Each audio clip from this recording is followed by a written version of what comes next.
The tech inspection process has become more precise over the years, but also more streamlined. There's 280 mandatory checks they need to do on these cars. They can now do that job in about 10 minutes per car. First order of business is a safety inspection of all related safety items. Then the car is rolled here to pre-tech. Pre-tech is a place where it doesn't necessarily have to be level, but you do all your external dimensions. You can take measuring devices that are custom made. They're meant to be extremely rigid so they can be repeated, but then also light and fast, to where a technician can quickly check one of these profiles. Of those 25% of the measurements done here, typically you would use things and templates, clamshells. You have all predefined templates, let's say for an airbox or different types of profiles. They can quickly go through and do all the pre-checks here before it's time to take it to a level surface pad. The next stop for the car is what's known as the setup pad. You can see it's actually rolled over a technician where some of the checks are being done as it's actually moved into place. There's an underwing profile that is measured, and all importantly, there is a small puck that is placed in the back of the gearbox to get it ready for this reference plane known as the setup pad. On the setup pad, it's rolled onto 4 platforms, which are scales. These are load sensors that can give the weight of the car across each one of the 4 corners. The nose is then removed and moved to an inspection station, and then it's time to put on a front frame, which is used to give you the overall reference plane for the car.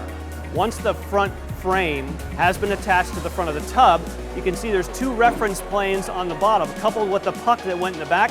Now those platforms can drop, and the car will drop now with 3 reference planes to take all the rest of the measurements that are necessary for the chassis.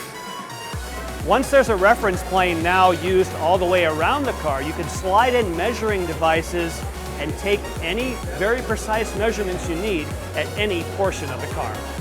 From this reference plane, lasers are also used in places to spot a specific location. Let's say you want to measure wheelbase. You can place that exactly in the center of the hub and get that precise measurement.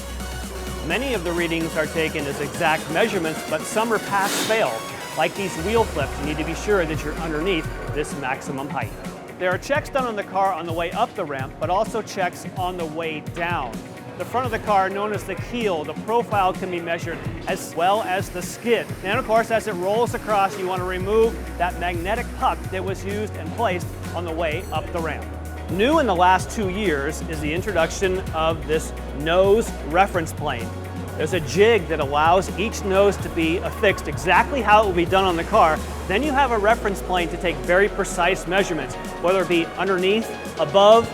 Now, precise measurements from nose to nose, and probably the most important thing, now if you want to check the dimensions of the nose or the wings, you don't have to bring the entire car.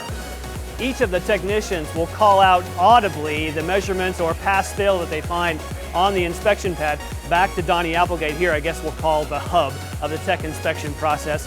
He enters all these numbers into his custom database that then produces this report that is sent via email to the teams, and the engineers obviously keep this in their binder for reference. Now, we've talked about 280 checks in 10 minutes, but what about manpower? This is all done by 12 technicians that travel from race to race. However, it's a rotating pool of 42. When it comes time for the Indy 500, where you have to tech the cars before each qualifying run, all 42 members are pressed into service.